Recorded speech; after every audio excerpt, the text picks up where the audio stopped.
Welcome to the Thrive podcast with the Shiloh Missionary Baptist Church. How does your faith kind of play into it, or does it play into it? What can be done about it? When I say the church, I'm talking about evangelical white Christians and the black folk who attend their churches. Hello, welcome to the Thrive podcast with the Shiloh Missionary Baptist Church.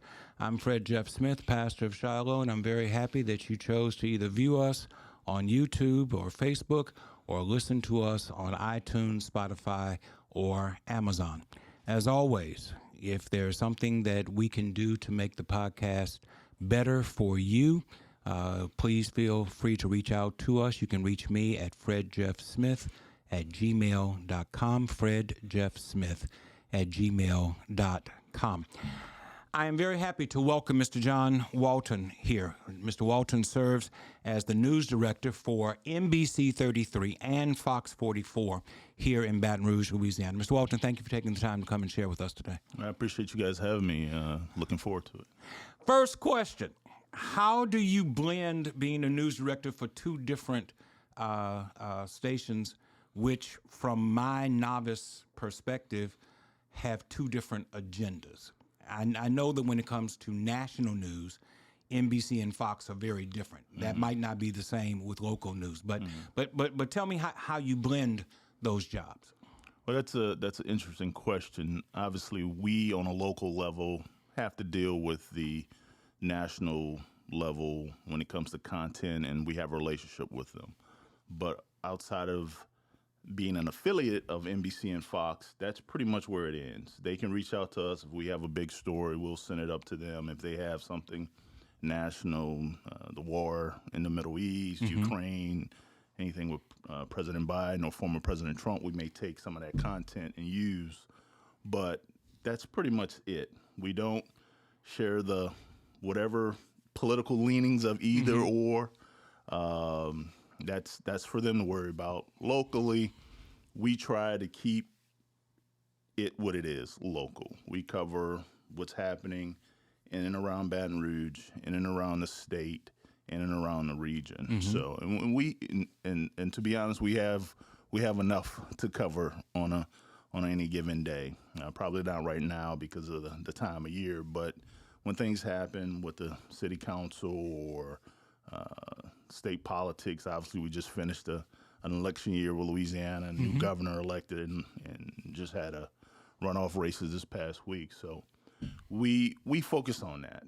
We don't take part in that. We get the emails. Sometimes people will just assume because it's Fox 44, we feel a certain way. Right. NBC 33, we feel a certain way. And I do my best to try to explain that to folks like, hey, we can't control that. We are who we are. We try to be the people you see. You're not going to see the Fox anchors or the NBC anchors at the community fair on Saturday. You're not going to see that. You're not going to see the Fox anchors or the NBC anchors at clear shelters. You're not going to see that. You're going to see us. We're going to give you your local weather. We're going to cover Southern and LSU and the Saints and stuff like that. We're going to cover the school boards and school test scores and city councils and not just in EBR, but across the region and stuff like that. So that's what we try to do. And for the most part, I think we do a good job with it. We keep when we report on politics, we don't, quote unquote, take a side. We will ask you a question about what you said 2 years ago. And if you can't answer that or you're upset at us over it, that's not my fault. It's our fault. So now, if you change your views, then say what I said 2 years ago was wrong. I change it or stand on it. Right. So so that's how we approach things. If you do watch us, and I hope you do, and hope the folks that take part in this do, you would see if you watch us in the morning, we do have the same anchor team, weather team. At night, if you watch at night, and again, I hope you do, we have a separate team, separate news anchors on one side, separate news anchors on the Fox side. And that wasn't any other reason we're doing 2.5, 3 hours a night. that's a lot for one anchor to do by him or herself, or two anchors to do by him or herself. So we split that up. That's why we have anchor team on the NBC side, an anchor team on the Fox side. And it also helps when this time of year, when it's the holidays or the summer vacations, Christmas vacations, Thanksgiving, or just someone want to take a vacation in the middle of June to go to Hawaii, we have enough people to keep things covered and stuff like that. You are the only Black news director in Baton Rouge broadcasting. To my knowledge, correct me if I'm wrong, you're the first Black news director in Baton Rouge area broadcasting. Do you see that as advantageous, as a problem? Do you see it as just a matter of fact? How do you view that with regard to the job and your approach to the job? Well, I do have to make a small correction. A mentor of mine named Gary Wardlaw used to be the news director here maybe 4 years ago. Okay. He's not sure where Gary's working now, but he's not in Louisiana anymore. So he was here for a couple of years, but he's a mentor of mine, someone I look up to. He's, he knows more about this business he's forgotten more about this business probably than I would ever know. But that's an interesting question as far as, because I was talking to a reporter of mine. I was telling her about a thing I did a while back, and a lady had identifying markers on a wall, and Black, white, Christian, Muslim, woman, stuff like that. And she wanted folks to, how do you identify yourself first and foremost? Different people went to different groups and stuff like that. And she asked me, how did you identify yourself? I said, well, first I went to Black, and the second one I went to man, and then the third one, they didn't have an identifier marker, so you went in the middle. She said, well, what was the third one? It was husband. And what was the fourth one? Is father. So that's how I see myself first and foremost. Yes, sir. A Black man who's a husband and a father. Yes, sir. That's my main responsibility. Full stop. News director, being a news director, while I don't look at things as, okay, I'm Black, we should cover this or not cover this, but there are things that when something happens, I can speak on it from my experience, whether it's politics, education, law enforcement, sports, whatever the case may be. I am a Southern University graduate, proudly. I have friends that work there, 2 grads. My wife went there as well. So we don't cover Southern in a way to say it's all, tea and crumpets and blue skies. But I'm old enough to remember, and you may, and I know you are, and the folks who know, the coverage in this town when it comes to Southern wasn't always viewed positively. Yes. That's the truth. Glad to hear you say that. To say it otherwise would just be a lie. Yes. And I don't have a problem calling something a lie when it's not a lie. My bosses and other people may not like it, but I am going to say that. That's just not true. So Yes. while, again, if something happens, unfortunately, folks may remember when they had the shooting a year or so ago on a campus at a party. We're going to cover that. It actually wasn't on the campus. I know, and It that's was what right they. No, across the I know the that campus. it was on Harding, and Yes. but you over that hump. Yes. You can say what you want, but it was around homecoming and stuff like that, or anything like that. We're going to cover it. We're not going to not cover it, but we're not going to cover it in a way to make it seem like, oh, Southern University is doing something wrong. This is an unfortunate situation that had nothing to do with the campus. And in fact, the people that were arrested for it, charged allegedly, right? We will keep it legal, had nothing to do with the university. Right. So, but that doesn't mean the university is a bad place. It's a great university, a great school. I have friends of mine that work there and go there. I was blessed earlier this year to be honored for the Mass Communications Department Alumni Spotlight. So, but I use that example to say that's why I try to be mindful when it comes to certain things, right? When we're covering crime, who are we talking to when we're covering crime? We're talking medical, we're talking political and stuff like that. We've done a better job over the years in trying not to have, we're going to have the people that we talk to for certain quote unquote experts, but we shouldn't limit it to, a white lawyer or a black dentist. We should try to have a mix of all of these folks. So when we're telling these stories and highlighting and spotlighting, I mean, this is it's a pretty diverse town. Yes, I mean, it is. so we have to be mindful of that. And I try not to use who I am to paint a brush on how we're covering stories and stuff like that, or why we're covering stories, I should say. But it's never lost on me as to who I am. So I try to be mindful of that. And hey, let's not paint a certain brush. And the folks that I have, you're fortunate in the role I have. You hire folks. You get to make those decisions. So not like I'm having an interview. Hey, Fred, tell me, do you like this person? Do you like that person? Do you like this person? Yes, no. Okay, you're hired. Do you like this person? Do you like this person? Do you like this person? No. Okay, you're not hired. That's not the case. Okay. But you bring in people, tell me why you want to do this, tell me that. That way you're going to be a part of the staff, depending on the role you are, whether it's a producer, reporter, anchor, whatever.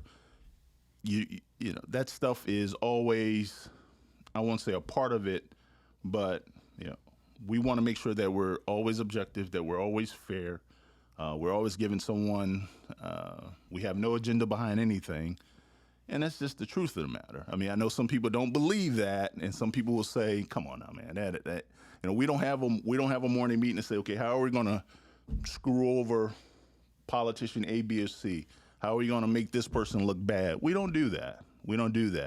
Now, if you do something to make yourself look bad, we're going to report on that, but we're not, quote unquote, looking for that. We're not digging through your trash can looking for dirt. But you do have meetings where you decide which items are going to be presented on your news program and in which order you're going to present them. And when you say that you are objective and fair, and I have no reason to say that you are not, I guess what I'm asking is, does your racial background and experience as a native Louisianan, not native Baton Rougean, but a native Louisianan, and your understanding of the history of this state have any role in how you decide to prioritize what the news of the day is and how it's going to be presented? I would love to say on surface, no. Has it happened that I didn't unconsciously know that I did that? I can't say that I did or didn't, but I don't set out to say, well, I'm black, let's have this, and that at the top, or let's cover this.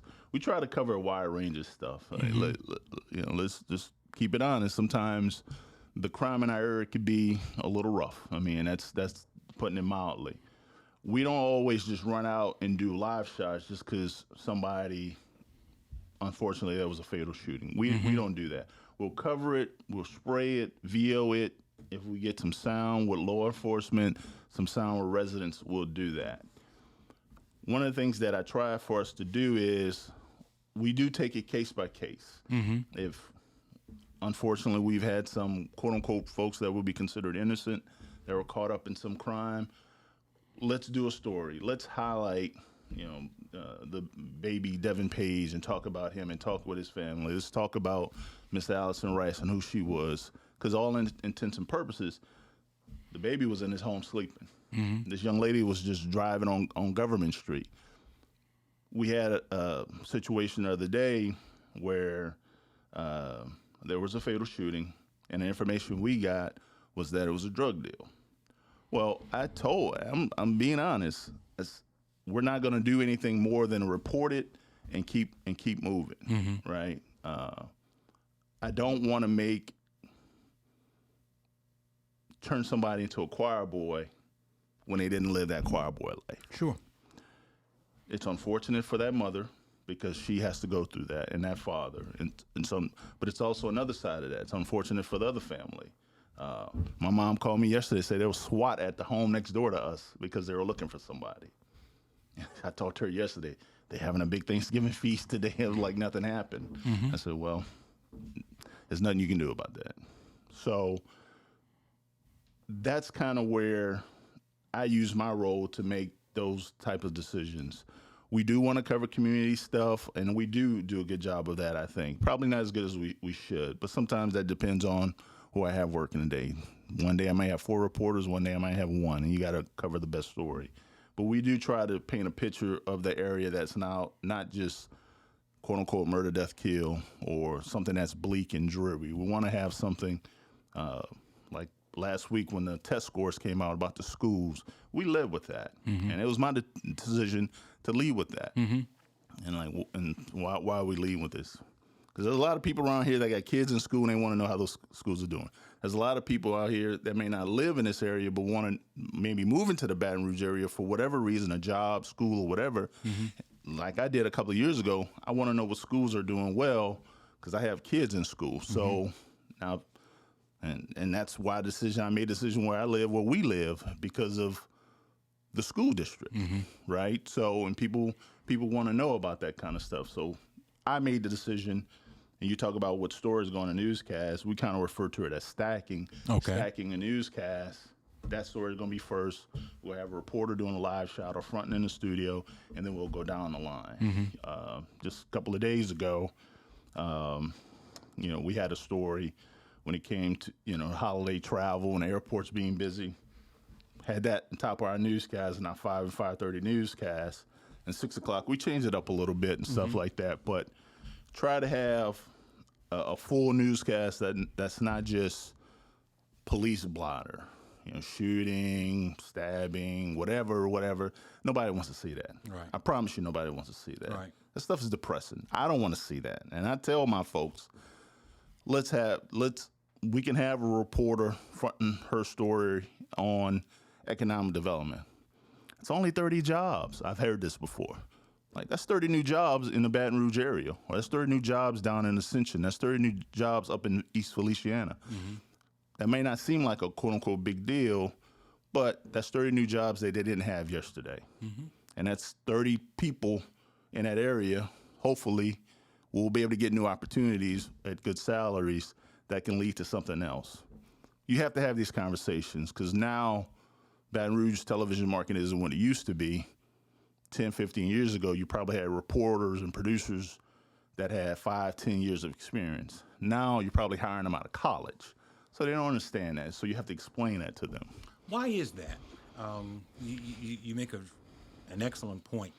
I don't know what your hiring practice is and what kind of format you have to follow. But I do know that when I watch some of the other local stations, they're bringing in people who really don't have any firsthand knowledge of Louisiana or of Baton Rouge. And I know that by the way they pronounce some of these streets and names and things like that. They're doing the best they can, but somebody ought to take them through a class and say, that's Chapatoulas, that's not T.H.R.I.V.E. or whatever they pronounce it. Brusley. Yes. As the news director, is yours the final say as to who becomes a reporter for your broadcast, or is this something that is company mandated? I'm a lifelong Baton Rouge. I remember when WAFB was owned by the Guarantee Group. I remember when WBRZ was owned by the Manships. And I remember when WBRT, which is what 33 is now, didn't even have a news I remember cast. That too. So I know that there was a local tone to the news, and there were veterans who had been here forever.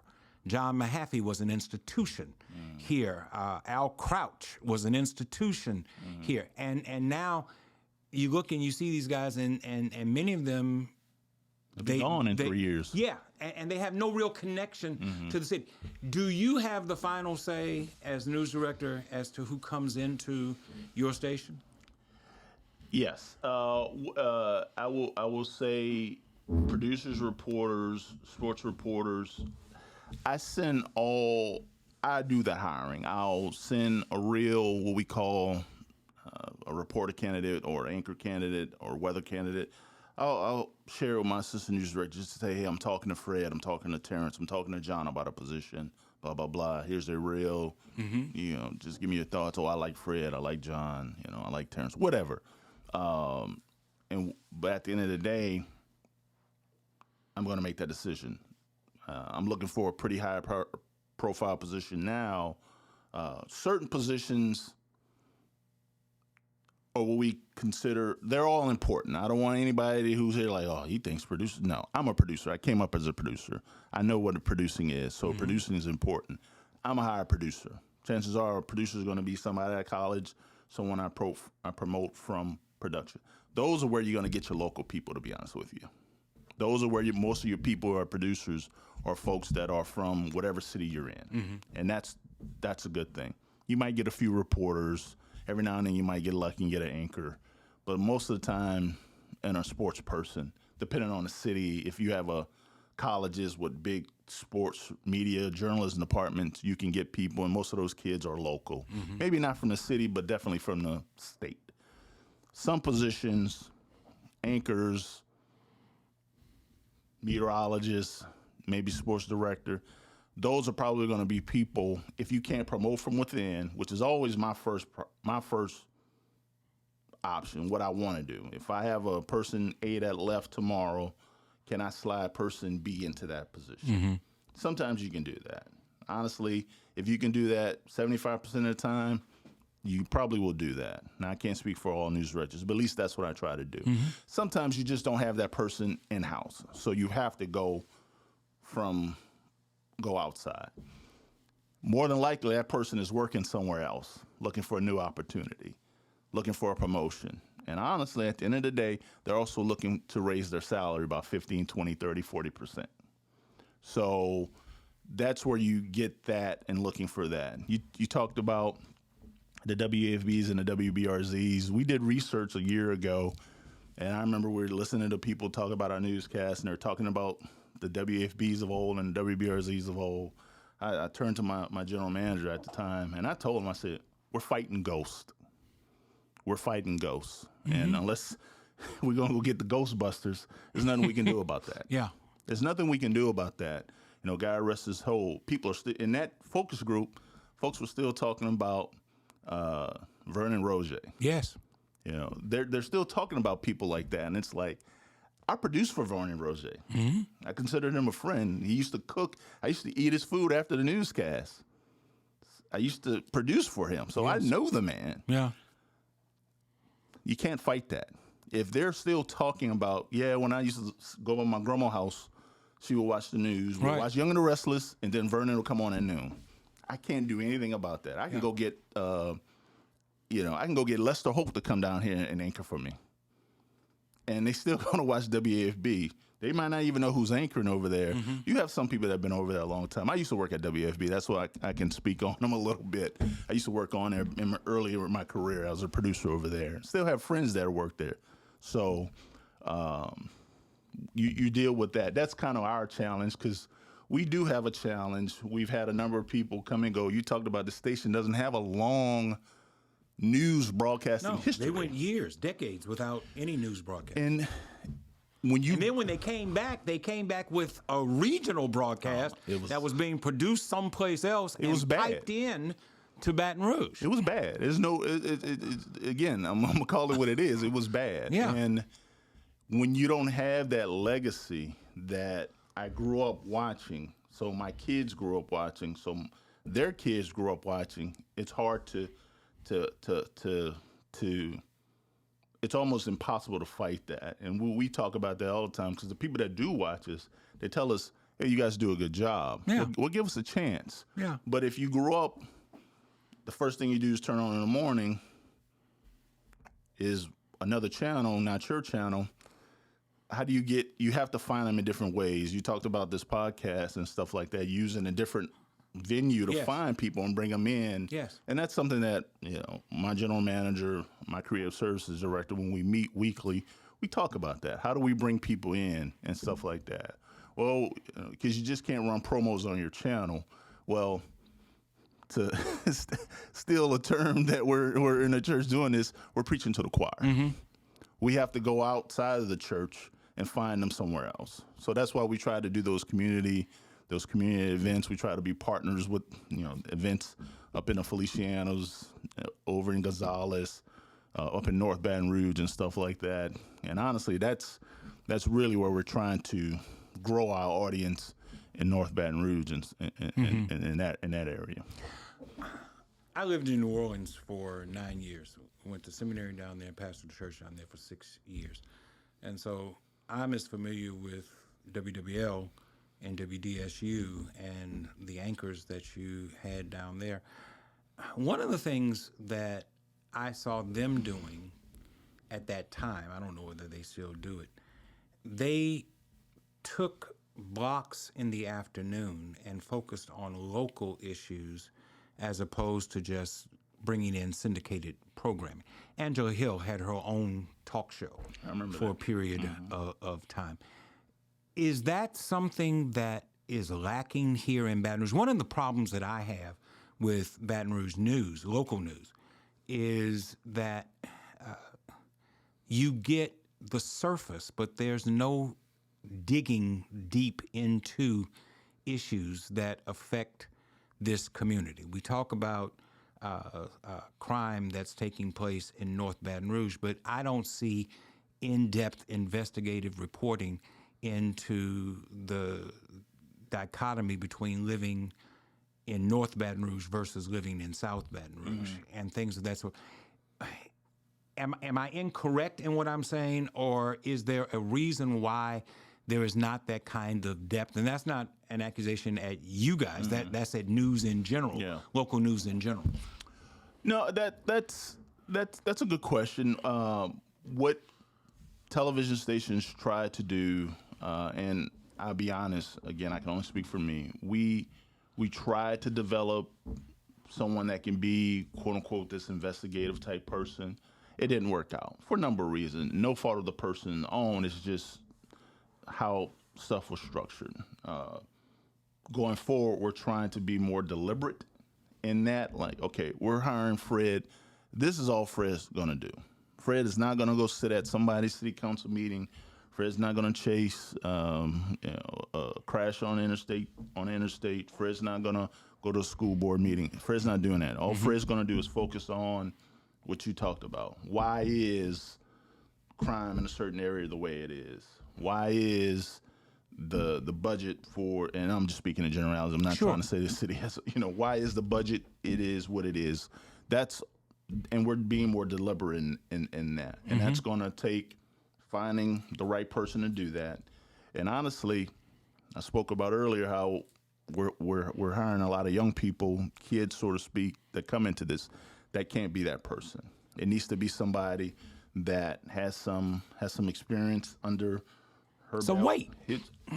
Have some weight under their belt. Yes. They have to, because that's not a position that's quote unquote a hand holding position. That's not something to be holding your hand through it. Now, once you have everything and we're putting it together, we'll go through it. I'm not just going to put anything on TV. Sometimes you'll go through everything and find out what you thought was isn't. What you thought wasn't is. Right. And that's where I come in. So we're trying to be more deliberate in that. You spoke about Angela Hill, and I do remember her doing that because I go home and my mom was going to watch a certain newscast. Right. I'm going to watch that with her. Right. She might switch around and stuff like that, but we don't. That's not that here. A lot of and you speak of the Angela Hills of the world and stuff like that. She was a mainstay. You go to cities now, you may still have a couple of those type of people hanging around that have been working at a station 20, 25, 30 years. We certainly don't have that. And I tell people when I bring them in, we don't have somebody that's been anchoring for a long time. Our longest tenured person at my station right now currently on the news side is my sports director, and he's been here 5-6 years. That's really not a long time. Right. I don't have a news anchor that's been here for 10 years. Even before when the company, our parent company, took over, they haven't been here. It's been changeover. And honestly, that's hard to bring people in when they get to know Fred and they like Fred. Fred moves on. Not because Fred hates working at the station or hates the area, but there's an opportunity somewhere. And I'm not one to judge when I have these conversations with people. I lost, and I say lost, and it maybe come out in a bad way, but people have moved on. A couple of reporters, some producers. I'm hiring a new producer, hiring reporters. These people move on. They have contracts. Some are from the area, some are not from the area. I was fortunate to keep somebody and just promoted him. But other people are going to move on, and you bring in other people, and you start out over. What you hope to keep are your anchors, because they can be those people for you. So when I got to bring in somebody, well, Fred's been anchor here for 5 years. He can help bring them along. You know, Lisa's been an anchor here for 5-6 years. She can help bring them along. That's the hope.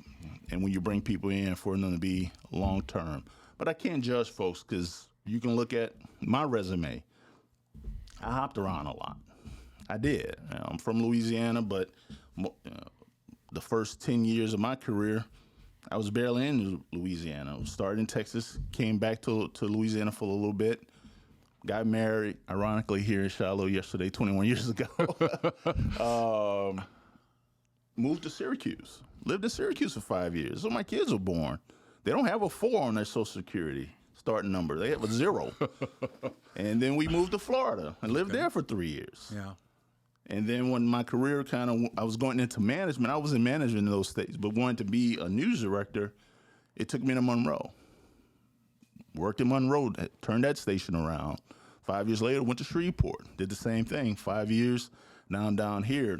Now you're working for these corporations. What they do is there's an opportunity or opening somewhere. They want to, hey, we want to talk to you about this city. Okay, why? Well, we're hoping what you did at that station, you can do at that station. Okay, you always want somebody to tell you you're doing a good job, like, right? So it's always good. You look, okay, it can be good for my family. And the same thing here, and try to make this a better operation than it was when I first got here. And where we go from here, you know, we'll worry about that when that time comes. But it's always a unique situation and stuff like that, but we try to navigate. At least I try to navigate it as best I can. I'm 62 years old. I don't know what your age is. 49. 49. Okay, so you're about a generation behind mine. Is it frustrating to you that I have a son who's 28 and a younger one who's 26? They don't watch anybody's local news. No. They get their news TikTok, from YouTube, their phones and social media outlets. And I guess on one hand, it's tailored to their interests because they can go directly. They don't have to sit through a 30-minute broadcast to get what they want out of the news. And it's not that they are uninformed. It's just that they're only informed about the things that they care about. Does it frustrate you as a news director that generation of people does not seem to be interested in regular nightly news? Yes, because I want the ratings. but that's on us to figure out how can we get to them. That's not a them problem. That's a us problem. How do we find your 28 and 26-year-old? I have an 18 and 17-year-old. I had elections last week, the runoff. I got back late. You know, my daughter, when I walked in, she was like, "Where were you?" We had elections. Then you have the conversation. So that's on us to find them. They know, they are very informed. My kids would tell me stuff, and I'm like, "What are you talking about?" And they'll say stuff, and I'm like, I honestly don't know the answer to that. Yes. Because they'll bring up something they saw on TikTok or Instagram and stuff like that. They are informed. Yes. They are very informed. They're informed about what they care about. Yes. They're informed of what they care about. Also, I've learned about this generation is And it's helped me because I have a lot of that same age group. They may not be 18 to 17-year-old. They may not be 28, but I have a lot of people in my newsroom 22 to 26. So their thought process are not that far from my kids. They're in that same frame. So what they think about is different. Yeah, they work in news. How do we get them to consume news? Like, I was a news consumer when I was young, 20 some odd years ago, when I was a young producer. I consumed news. I got newspapers at my house. I got magazines at my house. Yes. I thought it was cool. I used to stack them up on the floor. Yes. My brother did that, so I just wanted to be like him. So I would stack them up. I would read them. I would read Newsweek. I would read Time. My first job in Beaumont, Texas, I had an anchor, God rest his soul. He told me, you need to watch news. And I'm like, I ain't watching that. Yeah. And work my shift and go home and go do what 22-year-olds do. Yeah. You want to be good at this. You want to have a career in this. You need to be that. Now, I'm not going to say all of them in that age group aren't news consumers, but I can say with certainty most of them are not. Because sometimes when they bring up something, I look at them and we had that last night. Oh, we had that on a website 2 days ago. Oh, Doesn't that frustrate you? to the you have no idea, Yeah. because it's It's like somebody telling me, you ought to preach about this sometime. Well, I preached about that last Sunday. You were sitting on the fourth row. yeah. Apparently you were doing something else because you weren't listening to me. Yeah, and it is frustrating. I won't lie to you. How do you get them like?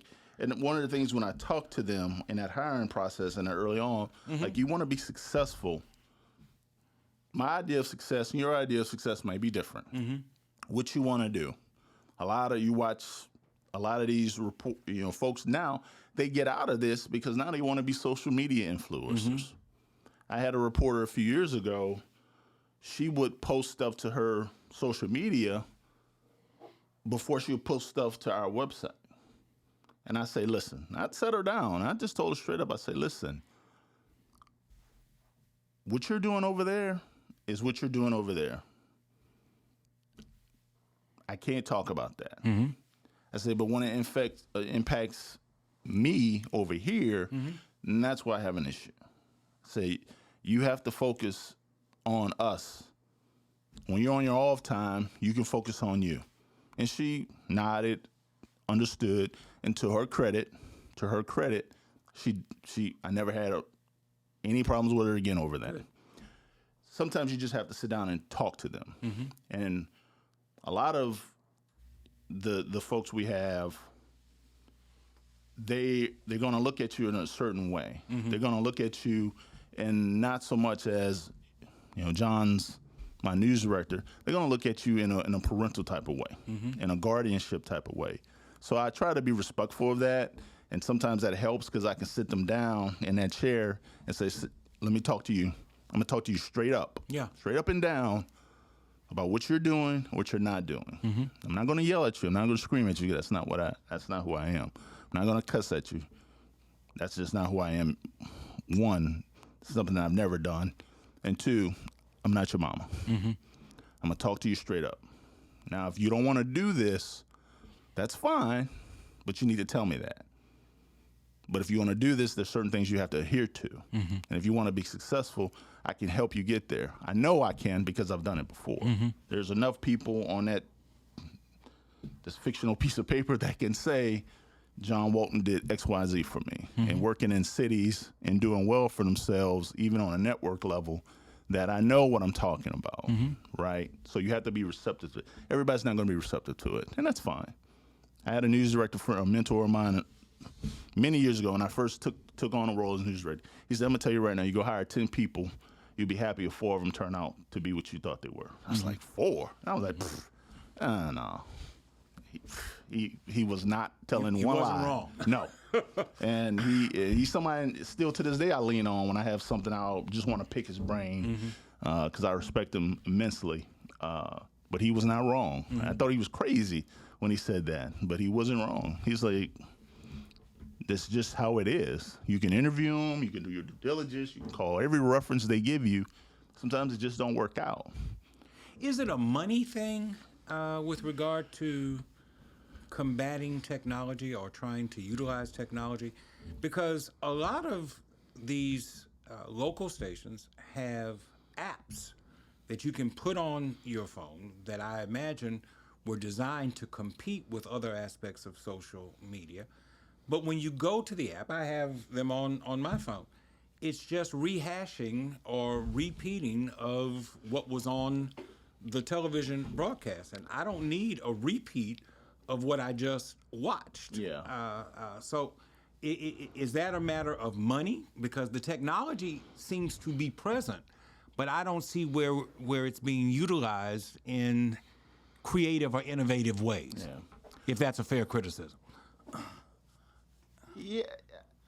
You can say it's not. No, I understand what you're saying. News apps, honestly, at the end of the day, to be honest with you, they're going to have whatever stories, reporters. I guarantee you, if you go on a news app right now, there's going to be a bunch of Black Friday stuff on there. I'm just being honest. I haven't looked at any of them today. That's what you're going to see. You go to them tonight, you'll see whatever stories reporters do, not just in Baton Rouge, pick a city. Memphis, Nashville, pick one. I don't care. Des Moines, Iowa. I don't care. Great Falls, Montana. That's what it's going to have on there. And you'll have those reporter, whatever stories the reporters turn tonight, today or tonight. Now, what you want to have, and which I think we do have, shameless plug, brproud.com, we have a strong digital unit. And they're looking for stories that we may not necessarily have on TV. They're always looking for stories. They're always writing stories, but that's why you got to find the right person to lead that group, and that's not necessarily an easy thing either. You have to find the right people to lead that group because, and I'm fortunate enough. I believe we do have the right person that's leading that group, and she does a good job with the group. And we talk about stuff all the time, just she and I, about the unit in general. But that wasn't always the case. Sometimes you have to mess up and realize you messed up, and how can we correct it? And don't sit there too long with the mess up. You can. We all have done it, right? You for whatever reason, something isn't right, but you don't act on it. I'm guilty of it too, because you're dealing with people. You don't want to be that guy, especially if this is Fred's dream. He told you in an interview, man, I've always wanted to do blah blah blah. And he's a good guy. I like him. Seems references spoke highly of him. He's just not. He's not cutting it. I moved him here from Albany, Georgia. I got to send him back home, or shovel him off to somebody, or try to find something. But but you have to have a good digital unit that's cranking out content. Now, right now, we're the holidays, so it may not be as abundant because people are off for the holiday break and stuff like that. But if you catch on a regular old week, they're always cranking out content. So if you do go to the app, you're going to see stuff that you didn't see in that newscast. You're going to see videos attached to that story and stories that you didn't see in a newscast. That's what we tried to do. And again, I think we do it on a good job. But yeah, that would be a lie to say you're not going to see what you saw last night or what you saw this morning, because that's just not true to say it differently. What you want to do is make sure you have additional content. So when you do go to it, I saw that. I didn't see those three. I didn't see these two. That's the hope. You see, I'm a news junkie too, but I'm a news junkie of a particular brand. I'm an MSNBC guy, okay? I dilly-dally with CNN. I almost never watch Fox. But I get up, I'm an early riser. I get up at 4 o'clock in the morning. When I watch MSNBC at 4, I know what's going to be on Rachel Maddow at 8 o'clock that evening. It's the same stuff all day long. It doesn't matter which anchor you have. that same thing is going to be continued all day long. And for me, that's very frustrating. I want to be informed. I think it's part of my personal responsibility and part of my vocation. I need to be informed. But if all you're telling me is the same rehashed stuff that I saw from Jonathan Lemire at 4 o'clock this morning, and it's still on when Chris Hayes comes on at 7 o'clock at night, that's problematic for me.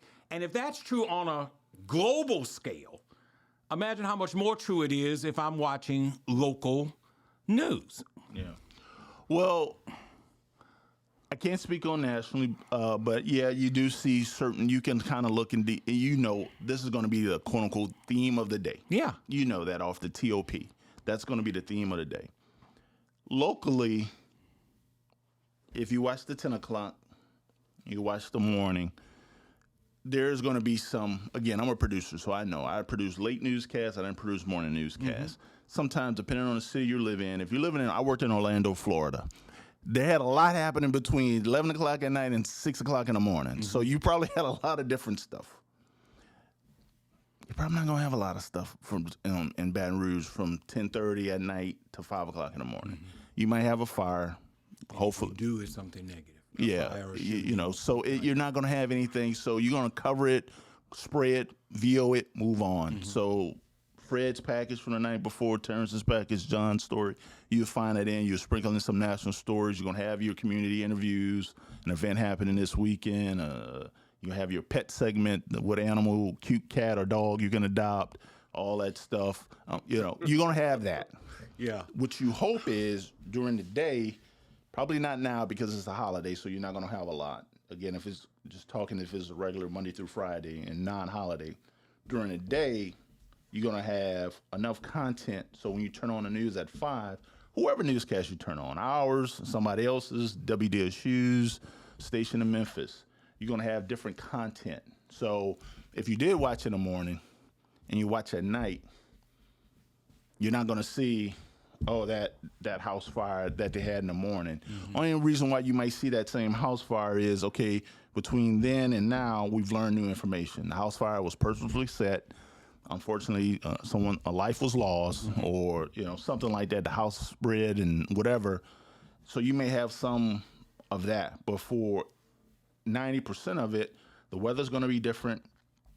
You're going to have whatever sports you're going to have, so that will be different. That is the hope. That is the goal. So when you do turn on, it will be different that way. So we're not going to have that community interview in the morning. In the evening that we had in the morning, we're just not. We're not going to have that pet segment that they had in the morning. We're just not going to have that. So you're going to see that. That's going to be different. So we're not going to carry on that theme you saw on Fox, MSNBC, and CNN at 5, 6 o'clock in the morning, and you see that. And certainly we don't have talking heads that come on to say why they don't like this person or why they think this person is doing a good or bad job. We don't have that. We're just not staffed that way. We're never going to be staffed that way. The hope is, if you do, and we could stand to have more community in the later part of the day, just letting people know things that are happening, so it's not just what's going on here locally that you can take part in, especially if you want to do something with your family over the weekend, or symphony's doing this, or hockey that, or parade this. You can have that. That's why you see a lot of cities and stations bring in lifestyle shows. So they have those in the afternoon to kind of highlight some of that community stuff that's happening and stuff like that. So no, on a local level, if you are seeing that, then that means we're not doing a good job. And I can say we in that, not just me, but we. If you see something that's seriously carried over from the morning, it has to have a reason. It's not just because if you're just bringing over that fire or that wreck from the morning and putting it in, it's no different. That's just lazy producing. And I can say that because a long time ago I used to be a lazy producer. But now I can speak on that now to my producers about not being that type of person. You are a product of Southern University's mass communication department. LSU has a mass communication department. I'm not sure if BRCC does not have some form of mass communication. If you were given the opportunity to go back into a mass communication classroom and guest lecture, what would your overall theme, what would the overall theme be of your message to current mass communication students based on your experience? Be honest about why you're doing this and if this is what you want to do. Because I'm going to tell you the truth. If you ask me a question, I had opportunities to go speak at certain, LSU. We've had interns from both LSU and Southern at my station, not this past semester, but semester before. And we hire a lot of our interns to become production assistants, both LSU and Southern. We promote them, both LSU and Southern. We have a lot of, and those are where you get your local people. Mm-hmm. Not all of them, but some of them. Mm-hmm. But I had an opportunity. One of my production assistants was part of the NABJ chapter at LSU. She asked me to come speak at her class, at her not her class, her group meeting. Went up there, had a good time. Kind of just said who I was briefly. I'm like, it's not about me. Here I am. Ask questions. So, and they asked, what about this? What about that? I'll be honest with you. What do you want to do? Well, I want to work in Seattle. Okay, how are you going to go to get there? What's your process to get there? And then we can talk about that. So I'm going to be honest with them. If you're looking to start working and as a journalist, and you just graduated, or you're graduating here this December, and you're working, and you're trying to go buy a Maserati, that's not going to happen. That's just not going to happen. Mm-hmm. Could you have a good career in this? You certainly can. You certainly can. Will it happen the first day? No. I'm not even going to say probably not. No, it will not happen. In a few years, can you start making a good living, a sustainable living? Yes. That is an indictment on us as an industry. I won't lie to you. I've said this to corporate people, so I'm not saying anything out of church. It would be beneficial for everybody, because now you can bring in better qualified candidates mm-hmm. for positions. I'm not saying you have to pay them $1 million, because that's never going to happen. But even if it's just paying someone 5-10% more than what you can offer now, that's a better sustainable. And now people are more apt to probably stay longer. Probably number two reason why people leave the market they're in probably is salary. And I tell reporters and producers, I'll be honest with them. I say, listen, if I can help you, especially if I can help you stay in a company, because we have bigger stations in different cities, like New York City is going to pay a whole lot more money than what we pay. That's just the truth of the matter. Mm-hmm. Chicago's going to pay a whole lot. Memphis is going to pay more. If I can get you to those cities, what you do here, I can call that news director up Bruce, call that news director up Albert, I can call that news director up Ernie, and help you get there. They value who I am, and my word will get you in there, mm-hmm. and you can make a couple of more bucks. And your career is going to continue in advance. That's a win-win. And you're still in the same company, so now your PTO is going to continue to grow. Mm-hmm. So that's the hope and goal. And that's what I talk to them about when I go to Southern, especially when I go to Southern, because I know some of the professors, they're still there. I went there. I walked these halls. Right. You know, I taught up there. I did some adjunct there a long time ago. So I'm not going to lie to anybody. I'm certainly not going to lie to y'all. All right. So I'm going to tell you what you want to do. What do you want to do? I remember doing something like this a long time ago, and I had a guy, and gosh, I can't remember his name. He was a sports reporter at WSU. Forgive me, I can't remember his name. He came, spoke to a class. It was at NABJ. We went down to New Orleans, and he was asking people what they want to do, One person, I want to be entertainment. I want to be an anchor, be a reporter. I was like, I want to be a producer. Mm-hmm. That's all I ever wanted to be, mm-hmm. a producer.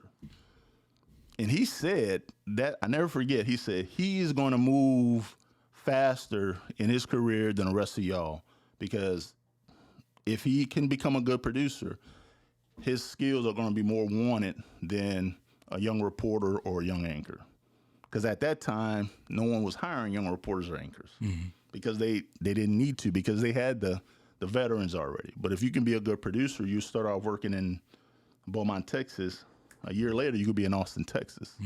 And he was not lying, because that's what I did. I started working in Beaumont, Texas. A year later, I was in Beaumont, Texas. A year later, I was in Austin, Texas, producing newscasts. And a lot of my friends who I graduated with, they didn't sustain this because they just didn't sustain this. Now, some went into other fields and they're doing fine, but there's not a lot of people that I graduated with that are doing this at this level. And I've been both fortunate and blessed. No one gave it to me. I certainly worked hard for it to be in this position that I am now.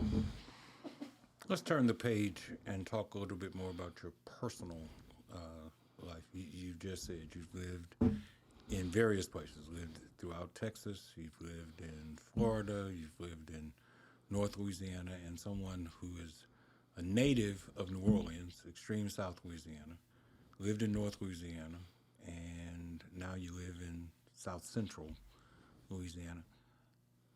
You know that there are three different, or maybe four different Louisianas, depending upon where you're living. Yeah. How does Baton Rouge measure up for you personally, as opposed to these other places where you have lived? Are you satisfied with Baton Rouge, not as a news director, but as a father, as a husband, as a black man? Are you satisfied with Baton Rouge as a community where you have planted your flag, at least for the moment? Baton Rouge is a good place in certain parts of the certain parts of the city, in the area as a whole. Where we live in Zachary, and that wasn't any reason other than the school district. I'll be honest with you, though. If I had to choose all over again, I probably would have been a little bit closer to my television station. Maybe it was some when we left, trying to get my kids in school. That was a priority. So, but it's fine. It's worked out. Zachary can stand to have a little bit more eatery, so I don't have to drive all the way to South Baton Rouge for things later.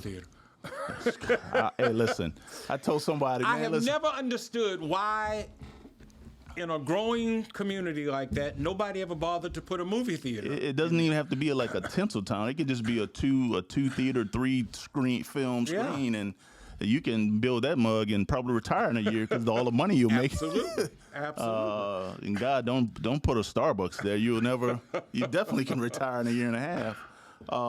So those communities like that, where they have their charms, they don't have everything you have. And listen, I'm not trying to throw shade at TJ Maxx or Five Below, but they just opened that, and man, you thought Prince was having a concert out there. I mean, it was packed. I'm like, what's going on over there? Yeah. My wife's like, oh, that TJ Maxx open. I'm like, because there used to just be a Dollar General in there, right. And I used to go there. I can park dog in the front. Now I'm like parking all in the back. I'm like, what's happening? But my kids are. It was a little tumultuous when we got here because the home that we were purchasing, we had some issues with that and everything, and it resolved itself. But those things like that, I will tell you, when we lived up in the Shreveport area, we actually lived in Bossier. Again, every decision I make is based on schools. Sure. So we lived in Bossier, which is just, if you know that area, is. I mean, you can look at Shreveport. I mean, it's not that far. It's not like you're driving across the river. Yeah, it's really there. So from where I lived to where my job was, it literally took me 11 minutes. I'm telling you, because I've had to do that when we've had emergencies, breaking news, or severe weather. Boom, jump in the car, 11 minutes. I'm from home to work. Yeah. Not here. No, it takes a little bit longer. It took a little bit longer, but. I'm used to it. It's fine. It gives me time to think about my day and everything else. So, it certainly has its challenges.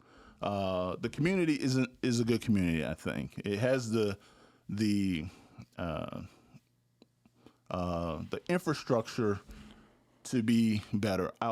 I thought when I lived here before, and you can tell me, not right or wrong, but when the infrastructure on Florida when I first lived here felt like it was booming and growing. Mm-hmm. Now, even my wife, or even up Plink, my wife will even make the observation, like, man, it just doesn't have that same feel that it used to have. I'm like, it doesn't, and I remember talking to somebody, like, man, it really has, a lot of stuff has shifted to South Baton Rouge, especially, working, because my station is in South Baton Rouge. Right. It has shifted. It felt like there has been, now, I wasn't here because a chunk of my time was in different cities, states, regions, so it felt like it's had this shift from the north mid-city to South Baton Rouge. Right. Was it purposeful? I don't know. I wasn't here when those decisions were made, but it's certainly, I know there's groups trying to revitalize those areas and stuff like that, and when we can do those stories, we certainly do to highlight that, because those areas and stuff like that, for crying out loud, my brother used to go to Southern. I used to come spend the summers with him, and I think about it, dude had no money, so while I'm up here in the summers, I just wanted to be like him. There was a grocery store on Scenic. Yeah. Because I used to go play Donkey Kong at that place. Yeah. He used to leave me quarters, and I just go play Donkey Kong for 2 hours. Yeah. There's no grocery store. Scenic supermarket. Yeah. I know exactly where it was. Places that had little hamburgers for like 15 cents. I used to buy all that stuff. And why that area of town is considered now what we call a food desert astounds me. Mm-hmm. Astounds me. Yeah, we have some things. I say we there's some things on Hardin as far as the hotels and stuff like that, but how long did it take to get those? 20 plus years. That's what I'm saying. So I had hair when we first got around on that, all that, because I gave the invocation at the groundbreaking for that whole development. Yeah. And 20 years later, it's still in the process of becoming. Yeah. There was a hospital that opened and closed and is now being reopened again as an emergency place. There are a couple of hotels there. Some restaurants have opened and closed. Mm-hmm. There's still not a supermarket in that area. And so it is frustrating to see the lack of development. And what I call lack of development, more cynical people say, well, it's urban planning, but it's urban planning against you and not for you. Yeah. And if that's the case, then there's still a whole lot of work that needs to be done. And from my perspective, that's where local spotlight needs to take place. And that's where people like you and people in your business can shine a light and say, hey, this is this area 30 years ago. This is this area now. How did that happen? Yeah. And not to celebrate anything, but we did that. We did a story, what we call a long form story, a year and a half ago, talking about that food desert in North Baton Rouge. Because when I sat down with the reporter, she kind of gave some ideas. I'm like, yeah, let's talk about that one, because I talked about my history and remembering that grocery store. Mm-hmm.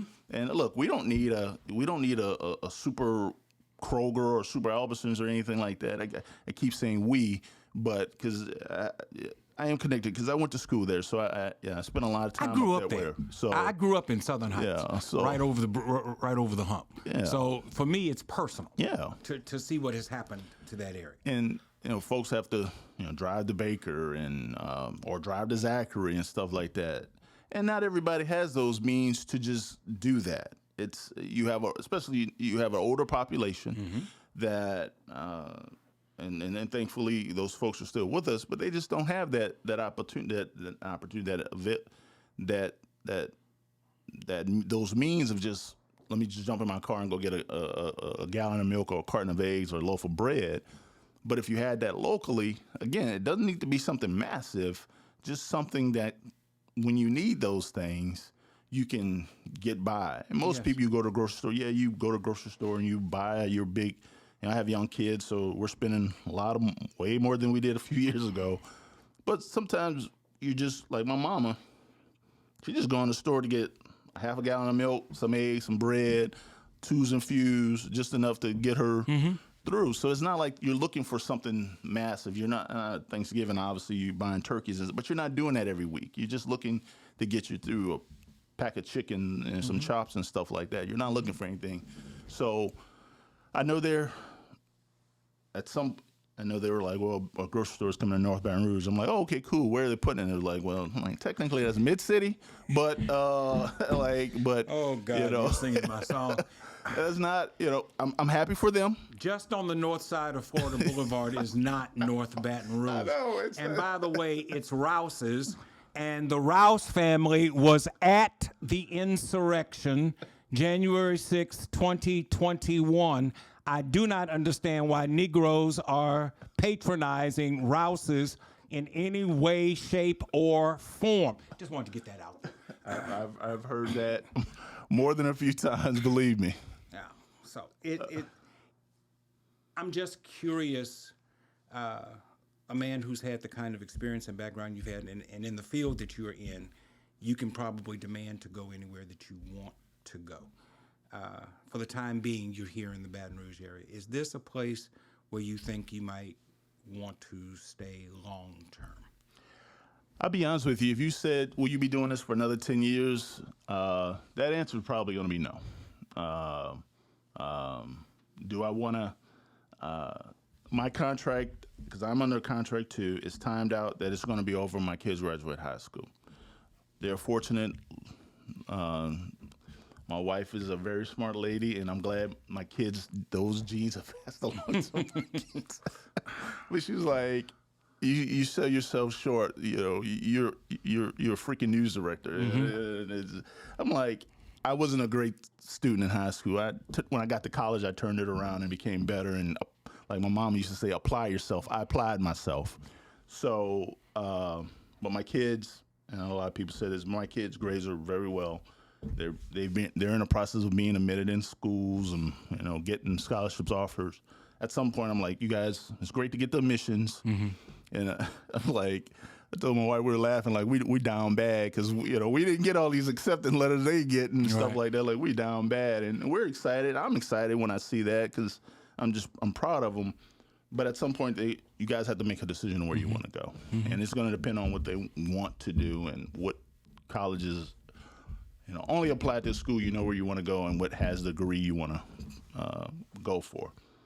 So once they make that decision and I know where they're going to go, then I'll have to make a decision. I'm going to assume the company wants to keep me around. I'm going to assume that they do. But just for this conversation, say we don't want to keep you around. Mm-hmm. Well, that's okay. That's okay, truly, because I'll be all right. I'll have opportunities that will make themselves available to me. I have opportunities that make themselves available to me on a regular basis, to be honest with you. And I've been honest and upfront with recruiters, and some of these recruiters are my friends, and some people reach out to me. My kid's in 11th grade. I'm not leaving. My kid just started senior year. I'm not about to leave. Mm-hmm. Now, we'll see what happens. I'm not trying to just run away.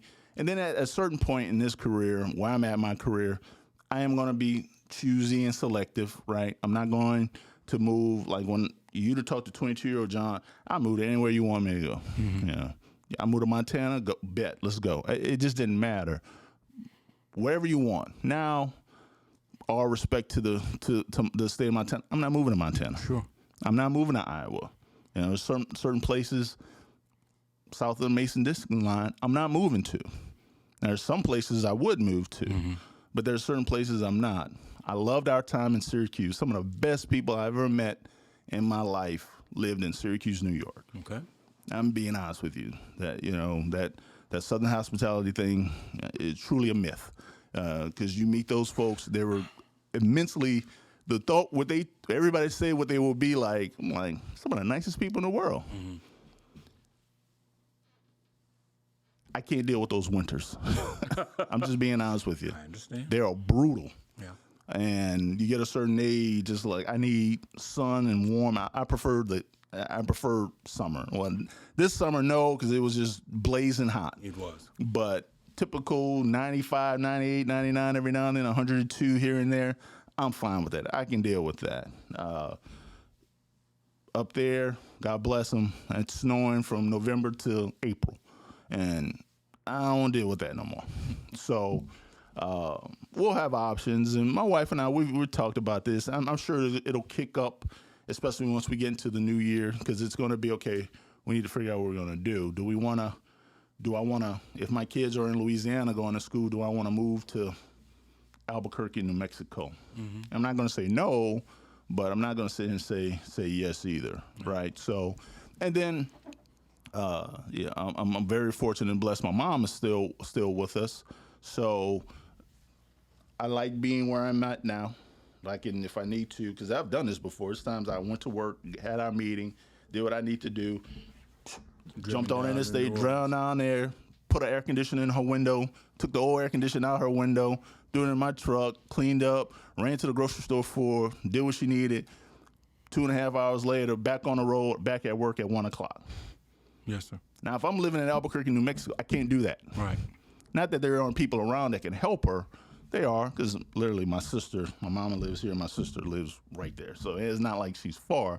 But still, there's certain things, I'll be lying if I didn't say that will play a role in it, right? Will there be an opportunity to go work in New Orleans? I love the city of New Orleans. I like going down there to visit. I love my mom. I love my family. I don't know if I want people just showing up on my doorstep unannounced. Well, once again, as I said earlier, Louisiana is very different depending upon what city you live in. North Louisiana New Orleans is very different from Baton Rouge. The rest of the state. Yeah. And Baton Rouge is very different from Shreveport and Monroe and Alexandria and Lafayette. It's very different. And listen, let's be honest. People just forget about Southwest Louisiana. Yeah. I mean, it's you think about Louisiana. I know the state tourism people try to get folks. It's not always about New Orleans, but let's be honest, that's the driver of the state. But anything north of the lake for us growing up was considered the country. Mm-hmm. My wife is from Winsboro, Louisiana. I know Winsboro. That is the country. Yes. Now, I won't lie to you, when we used to live down here before and we would go to visit, I used to marvel at how quiet it would be at night. Mm-hmm. I mean, like, quiet. Mm-hmm. It was eerily quiet. You go outside, you're seeing, not that you don't see the stars, but you see everything. It's bright, it's night. And I'm like, man, you living from an urban environment, it's not that quiet. Mm-hmm. You're always hearing something. Mm-hmm. Good or bad. I mean, you weren't hearing anything. Yeah. Even in Zachary, I step out at night. I hear, because I'm not too far from the road, I hear cars driving by, I hear ambulance or fire truck or whatever, and stuff like that. But it was like, and let me not even talk about Shreveport, because folks down here consider that, Shreveport, what is that? Ratchet City, they call it, and that might as well be Texas, because they all used to root for the Cowboys anyway. So I'm a Cowboys fan, but I'm not from Shreveport. I'm from Baton Rouge, born and raised. Cowboys fan. A lot of Shreveport natives are members of Shiloh, and a lot of that has to do with the law school. They came down here to go to law school and never went back. Plus the fact Baton Rouge is the capital city for the state, and they found jobs. Yeah, but I have a large contingent of Shreveport natives who are members here at Shiloh, and they are Cowboys fans as opposed to Saints fans. Yeah. Oh, well, listen, people always. I have a lot of friends that are Cowboys fans. I'm like, I don't hate on the Cowboys. There's only one team I dislike, and that's the Falcons. Everybody else, I don't care. As long as we're not playing them, I don't care. You can win a Super Bowl. As long as you're not beating us in the Super Bowl, I don't care. Now, the Falcons, I wish them nothing but defeat and demise. Well, let me ask you this. Let me ask you a political question. I've had news reporters in here before. I've had Scotty Hunter in here, and I've had Karen Chawla in here, and what was the name of the other one? Brandy, last name, Brandy Harris, in here. Most of them don't want to talk about politics, and I imagine it's because of what they do, and they want to they don't want anything on the record that says that they actually have an opinion. But you're behind the camera. So let me ask you, when the governor-elect of the state says that he's going to focus a lot of his attention on the city of New Orleans, and he has a transition committee that is comprised of New Orleans business people, but has no one from the mayor's office, no one from the city council, no city official at all on a committee that is focused on New Orleans. How does that make you feel as a native of the greater New Orleans area? What are your thoughts when you hear something like that? Well, and I'll be honest with you, I would share Scotty's and Brandy's thing as far as saying how one feels, because even though I'm not on camera, I direct the people that are. But to answer your question as best as I can, if you are going to have a quote-unquote council, transition council about a particular city, a particular industry, crime, he said he's going to call a special session on crime as soon as he gets in. And of course, he has to probably going to call a special session about the congressional maps of redistricting for Louisiana. To avoid it in every way possible. Well, honestly, truthfully, he can't, because the Supreme Court has ruled, the Fifth Circuit has ruled, Judge Shelley Dick has ruled. Everybody. This 8th District ruling that came out most recently saying that private entities like the NAACP can't bring suits to bear with regard to the Voting Rights Act. Does that play a role in what goes forward? We'll have to see. There's actually federal hearing starts on Monday. Well, I don't know when this will but it's coming up soon with Judge Shelley Dick, Chief Judge, to be respectful. So I don't foresee it not happening. You can try to run out the clock as best as you can, but as long as it's not even 2024 yet. It's not even December yet. You got until May. That didn't stop the Supreme Court last time. Well, they were waiting for Alabama, and once they made the decision for Alabama, it's going to... in the meantime, Louisiana suffered. Well, Mitch McConnell did the same thing with the Supreme Court justice nomination back when Obama nominated Merrick Garland. They play a waiting game, and they seem to be experts at playing a waiting game in order to maintain the powers that they currently have, the dominant powers that they currently have.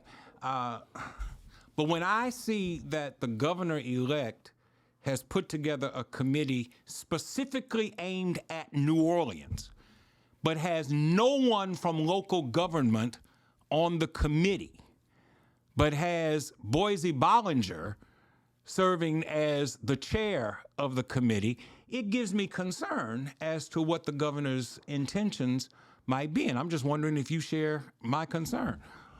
Well, I think, and again, I would be concerned what these councils would do in any way if it doesn't have any kind of local representation. I can't, and forgive me, I'm the state lawmaker's name is slipping me, who's on the committee.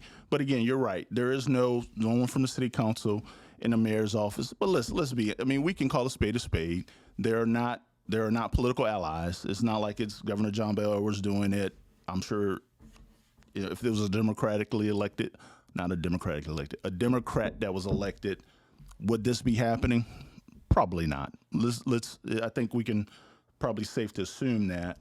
But at the end of the day, it's going to be, what's their end game? I don't know what the end game is. Probably folks can guess what the end game is. I try not to be in a guessing game because that's when you get in trouble. When you're trying to guess stuff, you have to see what is said during that campaign. And this is not just me talking. He made it a point to talk about crime in Baton Rouge, New Orleans, and Shreveport. Yes. Like those are the only three places where crime exists. Well, no, it doesn't. But fentanyl is made in Livingston Parish. For the record, And Livingston Parish is not Baton Rouge. You know, but Just wanted to make that point. well, yeah. I'm not even gonna. I have my own thoughts when it comes to when I hear about fentanyl and overdoses and all that, but I'll leave that alone. When I won't say I don't think he's come after the DA here locally, but he certainly has made it a point to speak about the DA in New Orleans, who is black, who is a Democrat, who's pretty liberal. I did find it odd for him to go after Judge Stewart in Caddo, who is black, who's a Democrat. I don't know if I would call him a liberal. Mm-hmm. I'm like, I worked up there. Now, did he help young folks who may have made a mistake, both black and white? Most DAs will do that if you go have a conversation with them. But I'm like, I don't know if I would call this dude soft on crime, because I worked up there, and they went after some people. They locked up some people, a lot of people. So, but Judge Stewart also came back and spoke on it. He didn't need me or anybody else. I know our local affiliates up there spoke to him about that, and he was pretty adamant about that. I don't know about the DA in New Orleans. I don't know him well or anything like that, what he said or didn't say. But no, crime does not just exist in Baton Rouge, Shreveport, New Orleans. It exists in Monroe. It exists in Zachary. It exists across the river. It exists in Lake Charles. It certainly exists in Alexandria, Opelousas, Natchitoches, wherever you go. Mm-hmm. So this crime special session, we'll see. Because unless you can have a police officer for every person, that's why I do defend certain chiefs of police. I am sympathetic to what their issues are, because I'm like, crime has went up on his or her watch.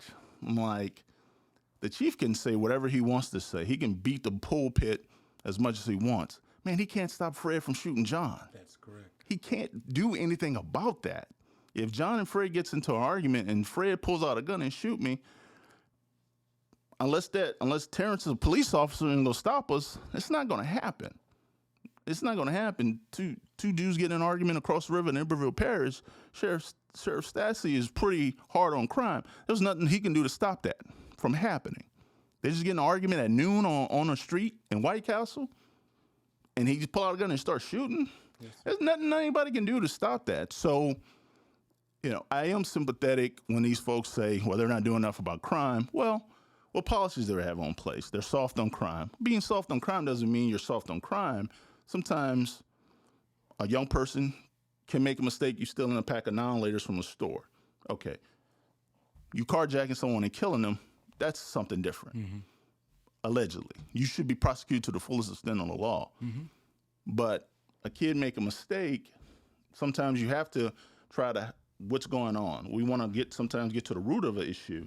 How can we get to the root of that issue? But so again, that's and I have maybe because I have law enforcement in my family. My best friend is a Baton Rouge police officer. Mm-hmm. I have deputies that are friends of mine. So I talk to them. I know what they go through. Mm-hmm. So, and they are black men. They are black men, husband, fathers, just like me. Sure. So I probably can be a little sympathetic to them when it comes to that. But again, wrong is wrong. We can't have situations like Ronald Green. That's wrong. Mm-hmm. They should be prosecuted and thrown in jail. I think it's unfair that we speak of law enforcement in blanket terms, just as I think it's unfair when we speak of anything in blanket terms. I can talk about news broadcasts and just speak in general terms about news broadcasts. That doesn't speak specifically to 33 or 44. And there are things that may be different about 33 and 44 that don't necessarily fall in line with what's generally true about broadcasting. Same thing is true with law enforcement. I know Murphy Paul. I've had Murphy Paul sitting where you sit. I like Murphy Paul. I regretted the fact that he resigned. I think I understand why he resigned. I think that the best hire that Sharon Weston Broome made in her tenure as mayor was hiring Murphy Paul. I think that he is an exemplary police officer and an exemplary police chief. I am not in any way anti-law enforcement. I believe some people need to go to jail and stay there, not get out. But I have a problem with the governor-elect singling out New Orleans, Baton Rouge, Shreveport as though he is operating, trying to resolve a vendetta that he has against certain black Democratic enclaves within a state that is overwhelmingly red. New Orleans, Baton Rouge, Shreveport are the three black enclaves, the three strongest enclaves of black leadership and Democratic leadership in the state. And it sounds like, to me, the governor is going after them. And that's problematic for me. Yeah, I would hope that's not the case. I know when those ads first came out, again, I can't speak for New Orleans and Baton Rouge. I mean, New Orleans and Shreveport, rather. But when those ads first came out, we did go talk to the chief about that, and he spoke on what they've been doing to combat that. So we tried to do our part to, just because you put in an ad, don't make it true. Mm-hmm. And just because you say in an ad, it's on us to go out and talk to the people that they're talking about. If I'm saying if I say Fred isn't a good pastor, well, somebody needs to go talk to Fred and say, John said X, Y, Z, and give you opportunity to say, well, that's his opinion, but here's ABC. Mm-hmm. And that's where we come in, and that's where we do our thing.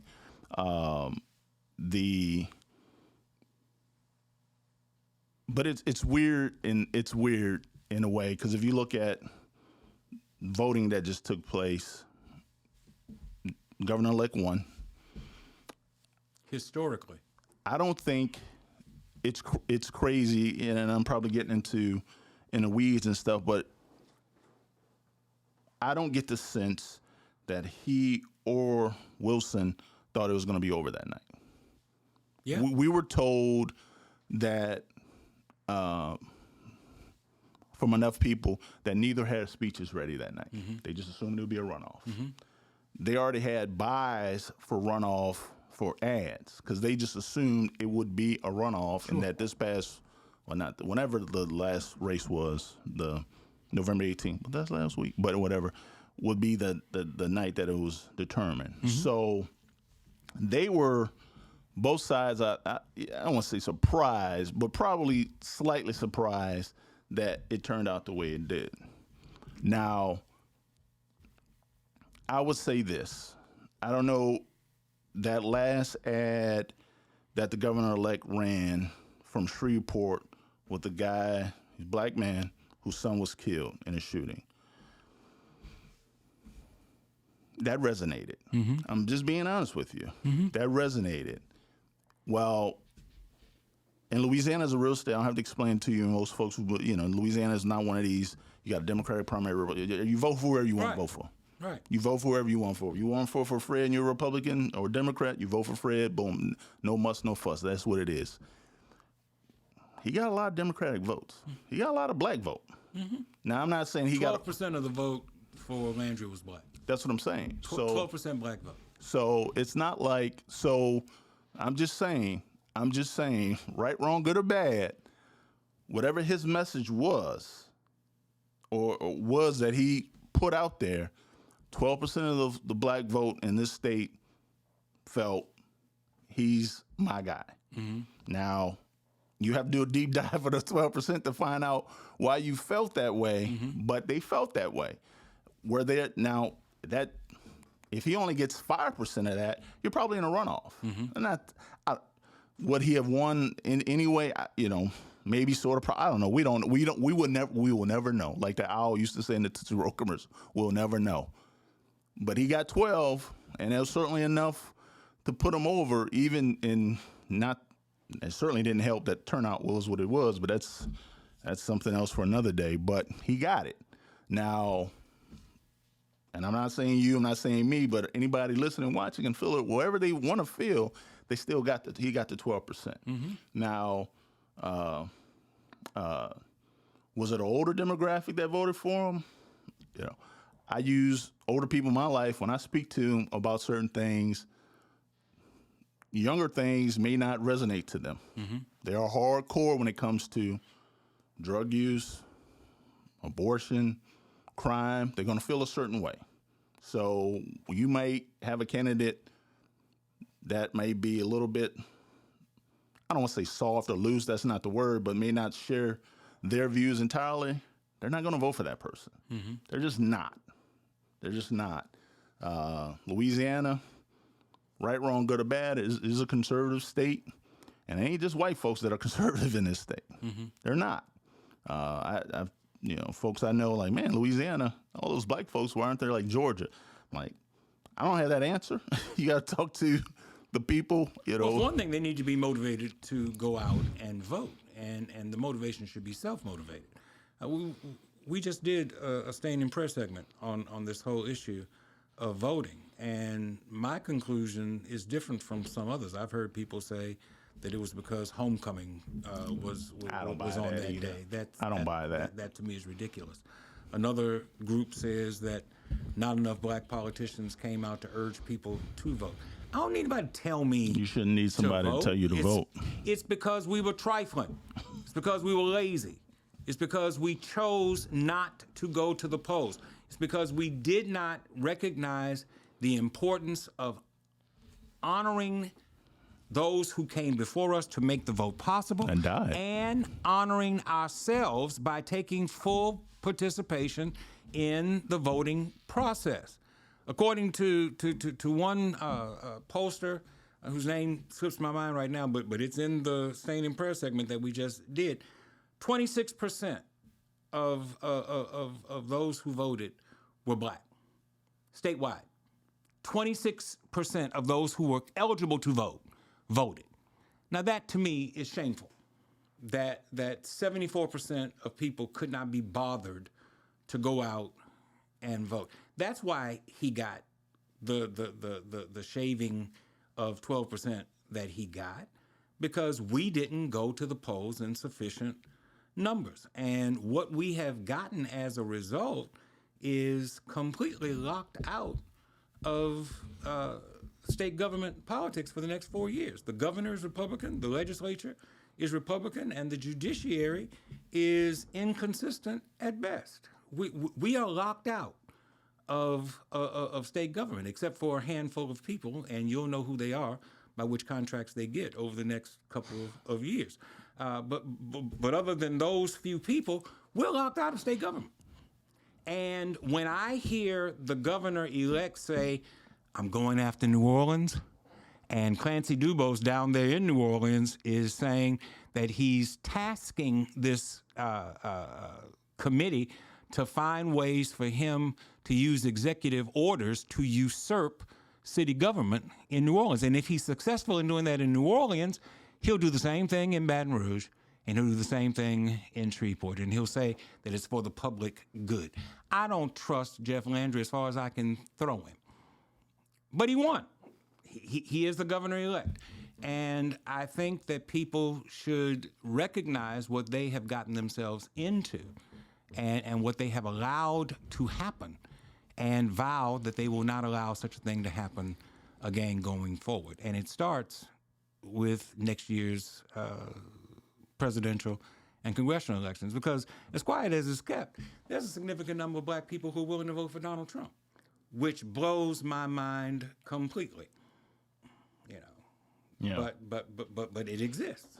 It does. I mean, it certainly exists, and for whatever reason, I mean, obviously, folks can vote for whoever they want to vote for.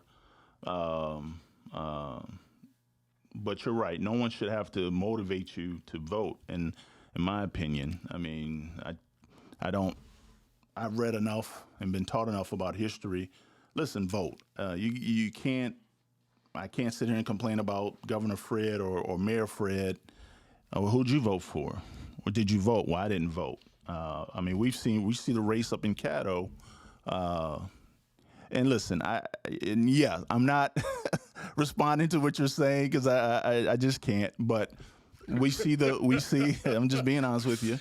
But we see the race up in Caddo for the sheriff. It was one vote. One vote. Yes. So I remember vividly as a kid, my mom and my daddy talking about voting. My daddy was like, "Oh, I ain't gonna do all that. What's the point? Blah blah blah." My mom was like, "One vote can make a difference." And here we go. One vote can make a difference. Up at St. Helena Parish, they had a tax for schools, and unfortunately, they had the shooting a while back that claimed the life of the young man. And the superintendent was trying to push for not only pay raises, but also security. 20 votes, and that was a no vote. So it's like 20 people. Heck, in Livingston Parish, they rejected a tax renewal for the library system, and it's just. Sometimes with folks, I remember a long time ago up in Lafayette, down in Lafayette, this is a number of years ago, they voted against library funding but voted for jail funding. And I'm like, that's weird to me. I think I may have said something differently, less politically correct, and that's weird to me. But it don't take much. And then you get in a congressional races. It's not like a U.S. Senator race, not like a governor's race. It's not like you need. It's not statewide. You don't need 100,000 people to vote for you. I mean, you can get, a few thousand people to vote for you, and you're probably going to be elected. Yes. It's not like this is a big turnout when it comes to congressional races in Louisiana. How it is, I wouldn't expect it to be. I would have thought more people would have voted in the governor's race because it's the governor's race, for crying out loud. It's not. We're not voting for, in all respect, this is not the justice of the peace. This is not the alderman number 2 in some various parish in the state, which they are important. I truly believe all elections are important. But this is the governor. Now, this person is going to shape the state for the next 4 years, possibly the next 8, to be honest with you. How Louisiana is. It's very seldom that the incumbent is going to lose. Yes. So you're probably looking at the next 8 years. It's not like the presidential race where you don't know what may happen. It could be 4, it could be 8. But the governor's chances are it's going to be 8. So you got to live with it. You got to live with it. Or like a lot of people are doing, say they're moving away. Now, everybody can't just say I'm going to move away because of whatever the case may be. But, good, bad, otherwise, did you vote? Did you vote for John Bell Edwards? Yes. Well, you got what you voted for. Did you not vote for him? Well, I hate everything that happened. Did you vote against him? Well, no. Well, you got what you didn't vote for. The same thing with Jeff Landry. If he's going to do what you want him to do and you felt like you wanted him to be there, he is that. If you did not want him to be that and you did not vote for him, well, you got to live with it. You got to live with it, good, bad, or otherwise. And it's going to be up to us to cover that. Cover his crime session. I would hope this. I'm going to assume they are. I don't know. I'm not watching New Orleans news like I just don't watch it that much. I'm going to assume they've done the stories about this transition council he's put together and tried to get him to answer questions. I'm going to assume that. I don't know. You wouldn't go out and debate anybody. What makes you think he's going to answer any questions? Well. Well, he does this weekly every way. He didn't do it this week, and I know he's answered questions there. I don't know if any of the New Orleans stations went there for that. I don't know. Again, I can't speak to that. He did do, shameless plug, he did do our debate, the Next Door Media debate. And now I didn't have anything to do with the questionings and stuff like that, but when you got 7 people, you're only going to get so many questions. But I thought the questions that the presenters, the panel, presented were good questions, and of course everybody was going to be like, well, you guys didn't ask about that, you didn't ask about this. Like, look, it's an hour. I mean, you can do these debates, you can probably do 3 hours if you want, still not have enough time. But folks don't have to debate anymore, to be honest with you. I'm not going to even speak about Jeff Landry. You don't have to debate anymore. It isn't what it used to be when it comes to debates. I grew up in a time if you didn't debate, that was almost a loss. I'm just being honest with you, Republican or Democrat. Right. If you didn't debate, that was considered a loss. Right. Now, you don't debate. You don't have to. I'm in Arkansas. We had, because I used to live in North Louisiana, so we cover South Arkansas. You had Democratic senators that didn't debate. For whatever reason, didn't want to debate. So now the Republican in the next couple of years say, well, he didn't debate, so I'm not going to debate. So now it's just, well, he didn't debate, so I'm not going to debate. So now no one's debating.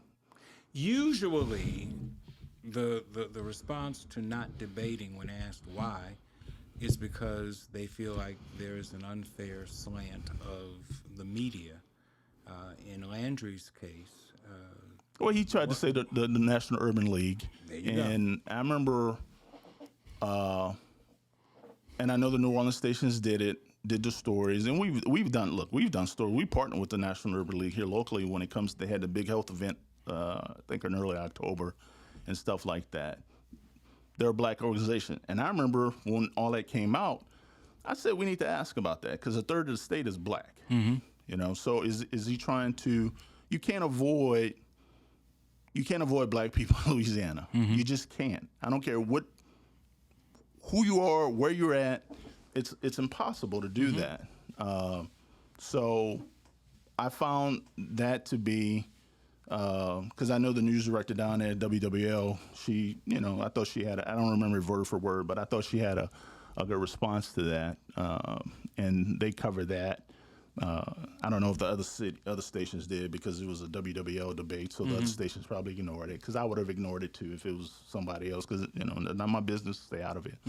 But that did play, and we didn't do much with it here locally either because it was somebody else's. But I'm like, we get the opportunity to ask him during our debate, we should ask him. But again, you're talking about question you come up with, because I've done debates before. You come up with 25 questions, man, you're lucky to get through 6. Sure. It's just the time. By the time you go to this person, you come back around, you're already at 15 after, and it's like, we got to go. Yeah. So you're trying to get to the top ones. You got your top. We can't get the number 1, 2. We definitely need to get to number 7 and 15.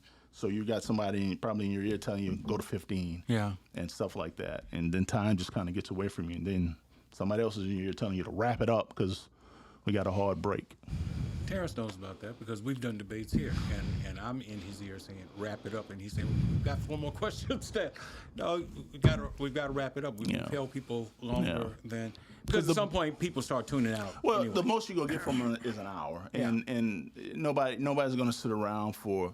Yeah, you can go have a 5-hour forum at some community place that's not televised, and you got 2 people in the audience, and probably that's the candidate's mom or wife or son or daughter, but nobody's going to sit around for anything like that. But if you got an hour, you got all the candidates, boom, boom, boom. Because, again, I've done debates in Monroe and Shreveport. I haven't had a chance to do any local debates here, but I'm sure we'll try to effort one whenever the next Baton Rouge mayor's race is It's coming. Yeah. Next year? Yeah. So we would effort that. But I enjoy politics. I like covering politics. I like what politics means. Because it does impact a person's life, whether you want to believe it or not. Who you vote for or who you don't vote for is going to impact your life. It may not impact your life directly, but it's going to have some impact on your life, good, bad, or otherwise, who you vote for. But I think it does impact your life directly. Local politics, particularly. Oh, I agree wholeheartedly, especially when in national politics, yes. Local, yes. Who you want to be DA impacts your life. Who you want to be sheriff. Who you want to be, honestly, who you want to be on a school board. Who's shaping environmental policy in a state that's overrun with chemical plants? Who's deciding that a school is going to be next to a chemical plant or that a chemical plant is going to be next to a school?